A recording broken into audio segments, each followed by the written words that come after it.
y crearon el mundo y el mundo comenzó a treparse en los árboles. Pero ellos no tenían una relación de intimidad con Dios, no podían comunicarse con Dios porque les faltaba algo importante que los pudiera relacionar con Dios. El hombre, cuando es creado bajo esa condición de poder mantener una estrecha relación con Dios, porque Dios le iba a entregar un gran compromiso en sus manos y era necesario que el hombre mantuviera esa relación de intimidad con Dios. Por eso Dios pone en el hombre ese espíritu que le iba a permitir tener contacto con Dios.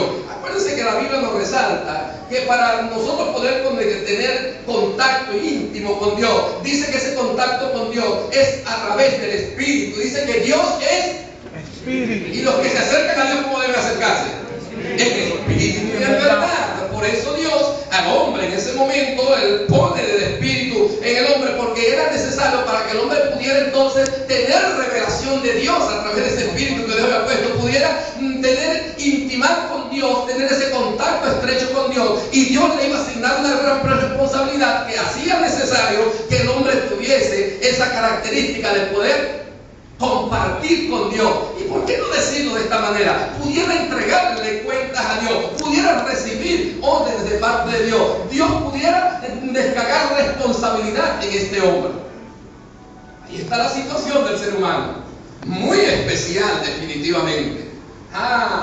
Y Dios, sabiendo esto, crea al hombre, le da el aliento de vida, el hombre se levanta, y estamos diciendo que vamos a hablar de principios que afectan la relación matrimonial y como consecuencia la relación familiar. Una pausa. Yo me casé con Nancy. Nancy es una mujer, ya ustedes saben quién es el jefe de la familia, pero Nancy es hermosa, muy hermosa. Gloria a Dios. Cuando usted vaya a San Félix, pregunte dónde vive Jorge para que conozca a Nancy. Y diga, ese hombre tenía razón, es muy hermosa. Nancy, cuando nos casamos, nosotros pasamos un tiempo sin tener hijos, aproximadamente 11 años. Mientras no había hijos, nosotros éramos una pareja, un matrimonio. Aún no éramos familia, comenzamos a constituirnos en familia. 11 años después, cuando llegó Jorge e Isaac, comenzamos a formar una familia. Y después se destapó el asunto y la familia creció más.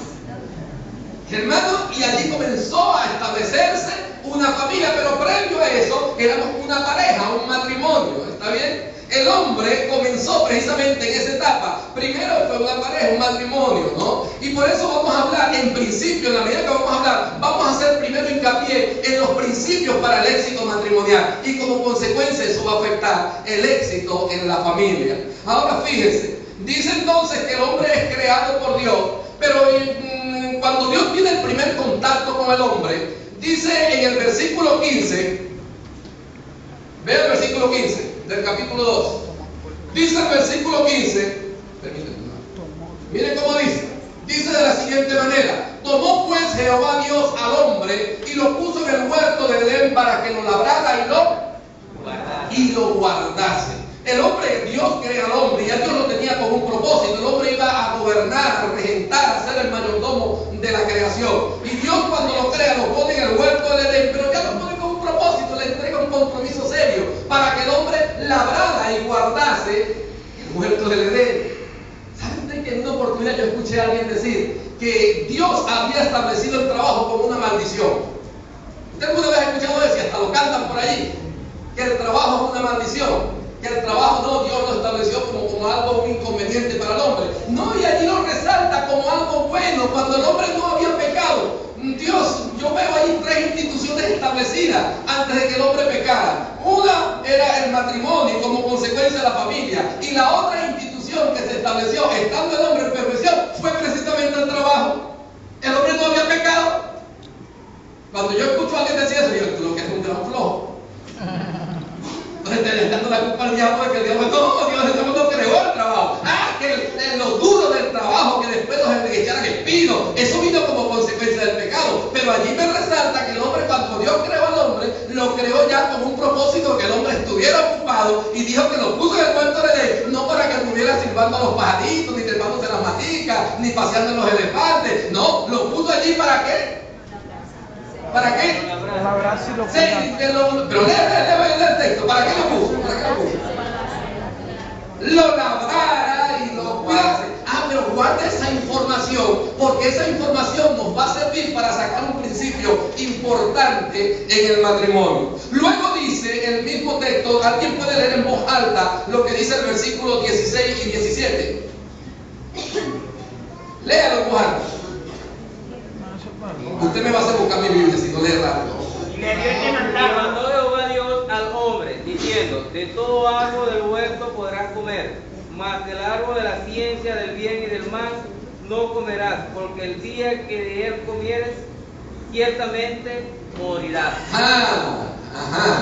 Fíjense, aquí comienza a ocurrir algo importante, hermano.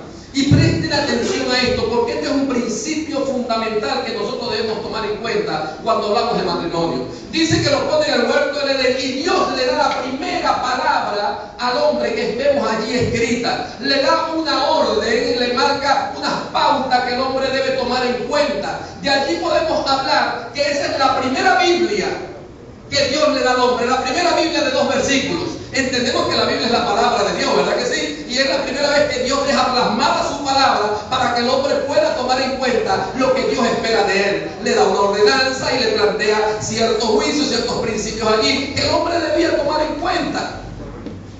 Pero note esto, mi hermano, y me llama mucho la atención que cuando Dios le da el mandato al hombre, note que él le dice: de todo árbol del huerto podrás.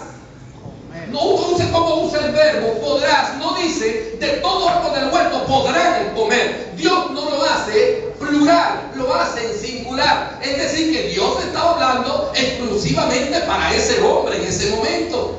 Y le está diciendo: de todo árbol del huerto podrás comer, mas del árbol del conocimiento de la ciencia de mal no comerás. Y lo vuelve a particularizar para él.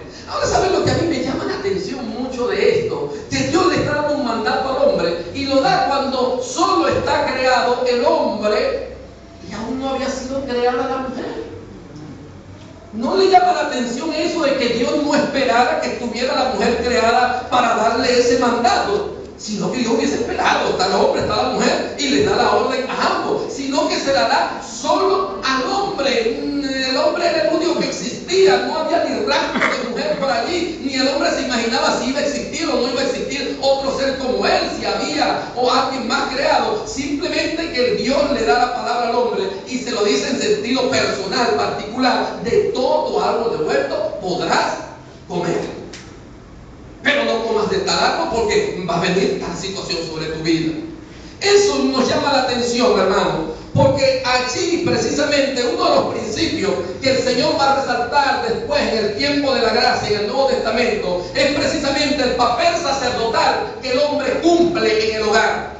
Muy importante darnos cuenta de que cuando Dios le da la palabra al hombre, Dios nos está trazando desde ese momento un principio importante que debe regir en nuestros hogares. Y atención, los hombres, Dios espera que nosotros los hombres seamos responsables de ministrar la palabra en nuestro hogar, que nosotros seamos los sacerdotes del hogar. Por eso Dios no esperó que Eva estuviera creada y le entrega la palabra exclusivamente al hombre. El hombre, como estaba en el espíritu y entendía los propósitos de Dios, el hombre entendió que él tenía un compromiso con esa palabra. ¿Cuál era el compromiso? ¿Enseñárselo a quién? ¿A quién? A sus hijos. A Eva. ¿Y cómo demostramos eso de que Adán le enseñó ese principio a Eva? Porque más adelante, cuando Eva tiene una confrontación con la serpiente le dice: mira, sí que Dios les dijo que no coman de todo árbol del huerto. Y le dice: Eva, ¿cómo? De todo árbol del... Vean la Biblia, capítulo 3, versículo 3, ¿no? Para que vean lo particular de lo que dice ese versículo. Dice: no, de todo árbol del huerto podemos comer. Pero ¿qué más dice? ¿Pero qué